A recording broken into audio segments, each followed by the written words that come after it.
साईं असां तव्हां वटि हाज़िर थियासीं त अमेरिका ऐं इसराइल जी जेका ईरान सां जंग पई थी हले उन जे बारे में ॿुधायो त हक़ ऐं बातिल जी जंग आहे त उन में केरु हक़ ते आहे केरु ना हक़ ते आहे। हक़ ते अल्हम्दुलिल्लाह सदाईं मुस्लमान आहिनि ऐं रहिया आहिनि ऐं इसराइल अमेरिका जेको पंहिंजे पाण खे चवंदा आहिनि ते असां सुपर पावर आहियूं पर मुस्लमाननि सभु गॾिजी उनखे अहिड़ो सबक़ु सेखारियो आहे त सिर्फ़ु सुपर पावर सिर्फ़ु अलाह अथई ऐं उन जे लाइ तव्हांजो मौक़ुफ़ छा आहे त केरु हक़ ते आहे केरु ना हक़ ते आहे उन जे लाइ तव्हां छा चवणु चाहींदव?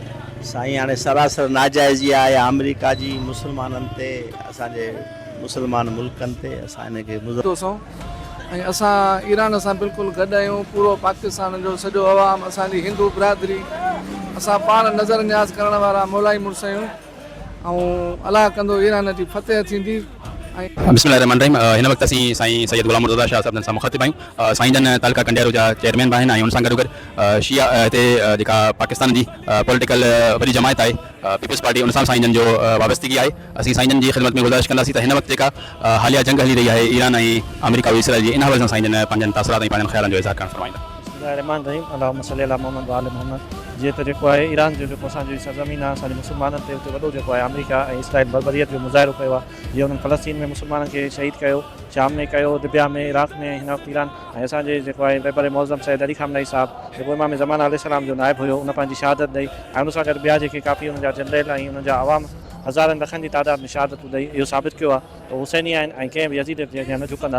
ऐं हिन वक़्तु अमेरिका पाण गोॾा खोड़े रहियो आहे। जेको ट्रंप अमेरिका जो सदर आहे उहो वक़्त जो यज़ीद ऐं शैतान आहे उहो उन्हनि खे मिठू करे रहियो आहे। असांजी पाकिस्तान गवर्नमेंट जे थ्रू या ॿियनि मुल्कनि जे थ्रू तव्हां सां सीज़ फायर कयो पर उहो पंहिंजे उन ई ॻाल्हि ते बीठा आहिनि त बाबा असां इमाम हुसैन अलैहिस्सलाम जी चयो त मूं जहिड़ो यज़ीद जहिड़े जी बैत नथो करे सघे त उहो बि इहा ई ॻाल्हि था असां न कंदासीं। ऐं तमामु वॾी कुर्बानी आहे ऐं सॼी उमत मुस्लिमा खे हालात जेके आहिनि से आख़िरी दौर जे तरफ़ आहिनि ऐं उन्हनि खे मुतहिद थियणु खपे ऐं उन्हनि खे मुतहिद जॾहिं थींदा तॾहिं जेको आहे असां यूतनि ते ॻाल्हि बची सघंदा। बड़ी मेहरबानी साईं। जैसे कि मौजूदा सूरत हाल ये है कि ईरान अमेरिका इसराइल की जंग चल रही है तो उनके बारे में आपका राय मौक़िफ़ क्या है? अपना मौक़िफ़ दीजिएगा। मौक़िफ़ ये है भाई माशाल्लाह से ईरान अपने हक पर है। उसको उसके साथ एक तो धोखा हुआ है सही पूछो तो कि अमेरिका ने और इसराइल ने जब मेज़बानी के लिए बिठाया तुर्की में जैसे ईरानी सफ़ीर बैठा वज़ीर ख़ारजा उनका बैठा और वहाँ से उन्होंने हिट कर दिया एकदम। ये तो एक ये कहते हैं पीठ में छुरा हो पाया उन्होंने। तो ईरान अपनी हक पर है और हम ईरान के साथ हैं माशाल्लाह। ईरान हमारे भाई हैं, हमारी जान माल वक्त भी हमारा उनके साथ है इंशाल्लाह। पाकिस्तानी हमेशा उनके साथ हमायत रही है और ईरान के साथ हमेशा रहेगी इंशाल्लाह। वो हमारे भाई हैं और हमेशा हमारे भाई हैं। जज़ाकल्लाह। इहा आहे उहो तव्हां बयानु करणु फरमाईंदो। वालेकुम सलाम। जीअं त माना असांजी तमामु ईरान वारनि सां मुहबत आहे। असां इस्लाम वारा आहियूं ऐं इस्लामी भाईचारे वारा आहियूं। असांजी ईरान सां वधि में वधि मुहबत आहे। जेको इसराइल ऐं अमेरिका आहे इहो सरासर ग़लति कमु करे रहियो आहे। असां इन जे हक़ में न आहियूं। महिरबानी। बिस्मिल्लाहिर्रहमानिर्रहीम। आज मैं अगर ज़द पे हूँ तो खुशगुमा न हो, चिराग सभी के बुझेंगे हवा किसी की नहीं। अगर ईरान हिन वक़्तु तनहा इन पूरे कुफर और इल्हाद और यहूद और नसारा सां जंग वधी रहियो आहे। बाक़ी सवाइ चंद महदूद इस्लामी अफ़वाज जे सभु मुस्लमान तमाशबीन बाज़ त अमेरिका जा इतिहादी बणिजी चुका आहिनि।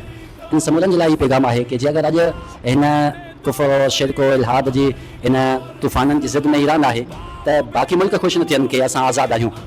हीअ तूफ़ान जॾहिं बि जेॾां रुख़ बदिलाईंदा आहिनि सभु चिराग उंझी वेंदा आहिनि। अल्लाह ताला इहो त शायदि कि हिन दौर जे अंदरि मूंखे हिन पुरफ़ितन माहौल जे अंदरि रहबर मौज़म जहिड़ी अज़ीम शख़्सियत ॾिनी जंहिं पंहिंजे वजूद सां ऐं शहादत खां बाद पंहिंजी हुन नूरानी शहादत जे सदक़े में अॼु पूरी उम्मत मुस्लिमा खे रूशनास करायो आहे इस्लाम जी हक़ीक़त खां। त हिन माहौल जे अंदरि मिलत इस्लामिया ख़ुसूसन पाकिस्तान जे लाइ जेके हालात बणिजी रहिया आहिनि हिन जे अंदरि समूरनि जे लाइ इहो फ़रीज़ो बणिबो आहे कि इतिहाद और वहदत क़ाइमु कंदे हिन यहूद और नसारा जे ख़िलाफ़ु पंहिंजी हर क़िस्म जी जेको जंहिंखां जेतिरो पहुचे थो पियो हिन जे ख़िलाफ़ु तगदो कनि ऐं पंहिंजो पाण खे मिलत इस्लामिया सां मुंसलिक करण जे लाइ हुन सां तमस्सुक बिल क़ुरान व अहल बैत करण जे लाइ पंहिंजो पाण खे आमादा तयारु करे सघूं।